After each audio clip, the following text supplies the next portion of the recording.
Hello, everyone. Welcome back to Learn English Story. I hope you're all doing well and excited to learn something new today. If you're someone who wants to speak English fluently, confidently, and naturally, then this lesson is for you. Today, I'm going to teach you how to think in English, which is one of the most important steps to becoming a fluent English speaker. We all know how frustrating it can be when we have to stop and translate sentences from our native language into English before speaking. It slows us down, makes us feel less confident, and often leads to mistakes. Wouldn't it be amazing if you could skip that translation process and just think in English from the start? Well, I'm here to tell you that it's possible. By following 4 simple stages, you can train your brain to think directly in English. And trust me, this will make a huge difference in how you speak. Before we start, don't forget to subscribe to Learn English by yourself if you haven't already. This way, you won't miss any of our lessons that will help you on your journey to speaking fluent English. How to think in English. Stage 1. Think in verbs, the power of action words. The first stage of learning to think in English is to focus on verbs. Verbs are the action words in a sentence. They describe what's happening. Why do we start with verbs? Because action is all around us. And if we can think about what's happening in English, we can start forming sentences in our heads more quickly. Let's take an example. Imagine you're walking through New York City, specifically in Central Park. You see people everywhere, all engaged in different activities. What are they doing? Some people are running, others are talking. You see a dog chasing a ball, and someone is feeding pigeons. These actions are described using verbs: run, talk, chase, feed. By observing the actions around you, you can start thinking about them in English. This process of observing and identifying actions is something you could do anywhere.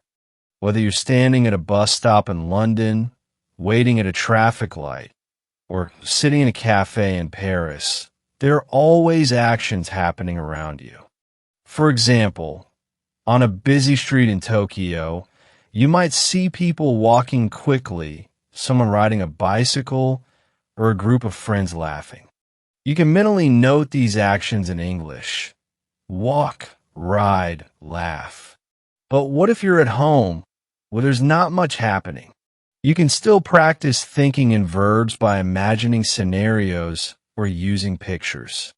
For instance, look at a photo of a family picnic. What actions do you see? Maybe they are eating, playing, or relaxing. Even when you're indoors, you can practice identifying actions by thinking about what you might do in different situations. Imagine you're in your kitchen. You might be cooking, cleaning, or washing dishes. Key practice. Set aside 5 to 10 minutes each day to practice thinking in verbs. Pick a different place each day and focus on the actions happening around you. As you do this regularly, you'll train your brain to think about actions in English, making it easier to describe what's happening in the moment. Stage 2. Think in nouns, naming the world around you. Once you've practiced thinking in verbs, it's time to move on to nouns.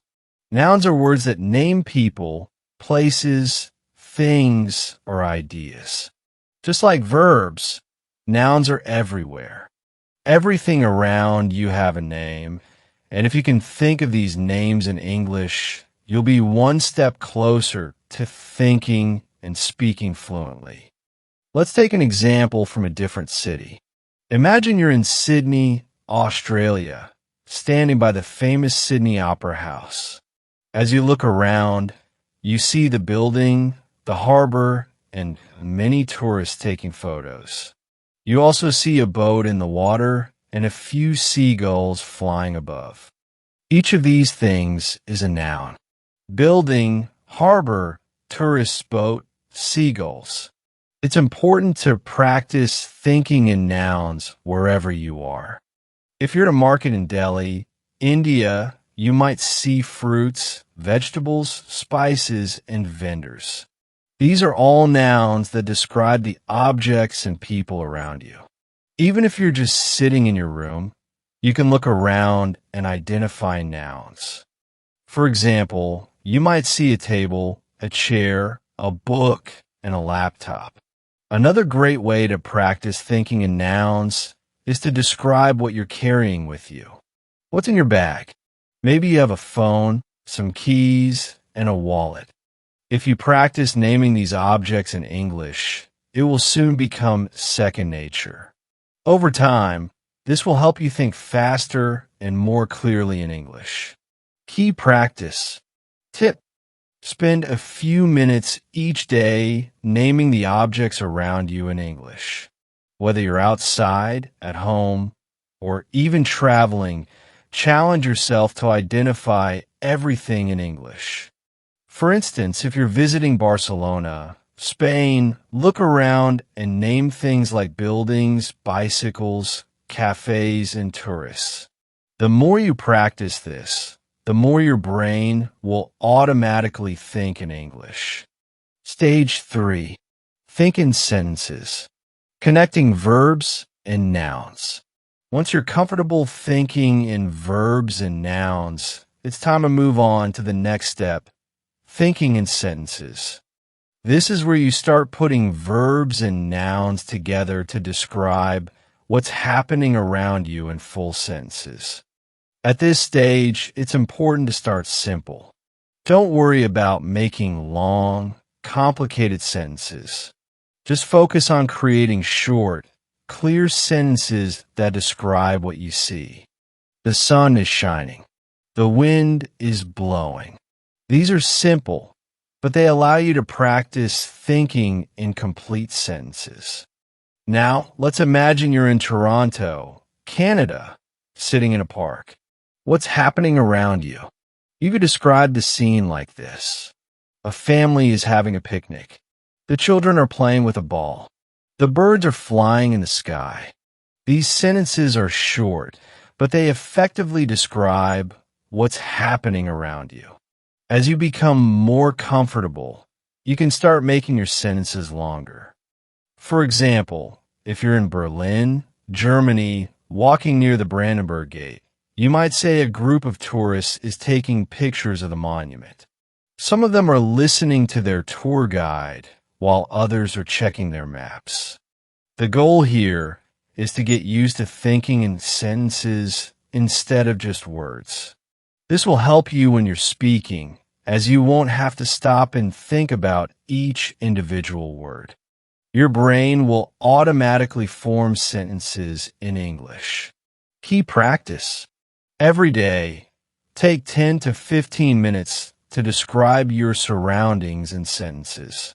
Whether you're at home, in the office, or walking through a new city, try to form complete sentences in your head that describe what's happening. If you're in a cafe in Rome, Italy, you might say the waiter is serving coffee. Two friends are chatting at the next table. A couple is reading a menu. This practice will make thinking in English much more natural. Stage 4, think in paragraphs, bringing it all together. The final stage is to move from thinking in sentences to thinking in paragraphs. This means describing everything around you in more detail, telling a full story, or creating a more vivid picture of the scene. Imagine you're visiting the Great Wall of China. Here's how you might describe it in a paragraph. I'm standing on the Great Wall, and the view is incredible. The mountains stretch out as far as I can see, and the wall winds its way across the landscape. There are tourists all around me, taking pictures and walking along the wall. I can hear people speaking in different languages, and there's a cool breeze blowing through the air. The steps are steep, and the Stone is worn from centuries of use. In this paragraph, you've combined everything. Verbs, walking, speaking, nouns, tourists, mountains, wall, and sentences to create a full description of the scene. By practicing this, you'll start thinking in English more naturally, as you won't just be forming short sentences. You'll be able to describe things in full detail. Let's take another example. Imagine you're walking through a bustling market in Istanbul, Turkey. You might describe the scene like this. The market is filled with people, all busy shopping and bargaining with the vendors. I can smell the spices in the air, and the bright colors of the rugs and textiles catch my eye. A man is selling tea from a cart, and groups of tourists are taking photos. The sound of people talking and laughing fills the air, and the atmosphere is lively and energetic when you practice thinking in paragraphs like this. You are training your brain to describe events and scenes in full detail without stopping to translate from your native language. This stage is essential because it helps you not only think in English, but also express your thoughts in a more coherent and fluent way. By focusing on forming paragraphs, you can talk more naturally and at length, which is key when you're aiming for fluency. Let's take one more example to practice. Imagine you're sitting in a cozy cafe in Amsterdam, Netherlands. Here's how you might describe the scene in a paragraph. I'm sitting at a small table by the window, sipping my coffee. The cafe is warm and inviting, with soft music playing in the background. Outside, I can see people riding their bicycles along the canal. The sky is cloudy, and it looks like it might rain soon. Inside, a few people are reading books, and a couple is chatting quietly over their breakfast. By practicing thinking in paragraphs like this, you'll develop the ability to describe more complex situations naturally and fluently in English.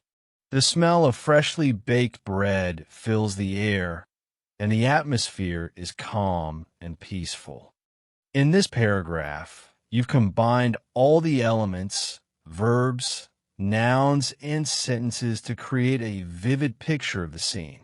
This is the final stage of thinking in English, where you can describe situations in detail just as you would in your native language. Take a few minutes to describe your day in a paragraph. Start from the moment you woke up and think about everything that happened. What did you do? Where did you go? Who did you meet? Try to describe it all in English. For example, today was a busy day. I woke up early and went for a walk in the park. The weather was nice, and I saw a lot of people exercising. After that, I had breakfast at a small cafe. I ordered a cappuccino and a croissant. Later, I went to work and had a meeting with my team. We discussed our new project, and everyone had great ideas. In the evening, I met a friend for dinner at a restaurant. We had a great time catching up and talking about our week. This type of daily practice will not only help you think in English, but also improve your ability to recall and describe events in detail. Putting all together, achieving fluency through practice. By now, you should have a clear understanding of the 4 stages of thinking in English. Think in verbs. Focus on action words and describe what is happening around you. Think in nouns. Name the people, places, and things you see in your surroundings. Think in sentences. Combine verbs and nouns to form short, simple sentences. Think in paragraphs. Bring everything together to create detailed descriptions of scenes and events. Each of these stages builds on the previous one, helping you develop the ability to think directly in English without the need for translation. It's important to practice each stage regularly, as this will train your brain to process information in English more naturally. Why thinking in English is essential for fluency. Now that you understand the stages, let's talk about why this method works. When you first start learning English, you likely translate from your native language. This is natural, but it creates a delay in your speaking. Instead of speaking smoothly, you have to pause and think about what to say, which can make you feel less confident. By practicing thinking in English, you eliminate that translation step. Your thoughts will naturally form in English, making your speech faster and more fluid. When you can think in English, you'll also find it easier to have conversations, express your ideas, and respond quickly in discussions. For example, imagine you're at a job interview in London, and the interviewer asks you to describe a challenging situation you faced at work. If you're thinking in your native language, you might need a moment to translate your thoughts into English. But if you've trained yourself to think in English, you can respond immediately and confidently without hesitation. The same goes for everyday conversations, whether you're chatting with friends, giving a presentation, or even ordering food at a restaurant. Being able to think in English will make the process much smoother.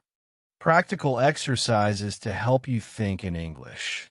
Now that you've learned the 4 stages, here are some practical exercises you can do to improve your ability to think in English daily. 1 observation. Spend 10 to 15 minutes each day observing your surroundings and describing them in English. Whether you're on the bus, at the park, or walking through your neighborhood, challenge yourself to describe everything you see using verbs, nouns, and sentences. 2. Picture descriptions. Find a photo from a magazine, website, or your own photo album. Look at the picture closely and describe everything you see in English. For example, if you're looking at a picture of a beach, you could say the sand is white and the water is crystal clear. There are a few people swimming and some children are building a sandcastle. In the distance, I can see a boat sailing on the horizon. 3. Write a journal. At the end of each day, write a short journal entry in English. Start by describing what you did that day, where you went, and who you met. As you practice, try to include more details in your descriptions. 4. Talk to yourself. If you don't have anyone to practice speaking English with, you can practice by talking to yourself. Pick a topic and try to talk about it for a few minutes. For example, you could describe your favorite movie, explain 5 how to make your favorite dish, or talk about your plans for the weekend. 65 set language challenges. Challenge yourself to think in English for short periods throughout the day. For example, set a timer for 5 minutes and commit to thinking only in English during that time. Gradually increase the time as you become more comfortable. 7. Final thoughts: the road to fluency. Learning to think in English is a journey, and it requires patience and practice. The more you engage with the language, the more natural it will feel to think, speak, and express yourself in English. By following the 4 stages: verbs, nouns, sentences, and paragraphs, you'll build a strong foundation for fluency. 8. Remember, the key to success is consistency. Practice every day, even if it's just for a few minutes, and you'll see improvement over time. It's normal to make mistakes along the way, but don't let that discourage you. Every mistake is an opportunity to learn and grow. 9. So, are you ready to take the next step on your English learning journey? Start practicing today, and soon you'll be thinking in English like a native speaker. 10. Thank you for joining me in today's lesson on Learn English by Yourself. Don't forget to like this video, subscribe to our channel, and hit the notification bell so you won't miss any of our upcoming lessons. Keep practicing, stay curious, and I'll see you in the next lesson.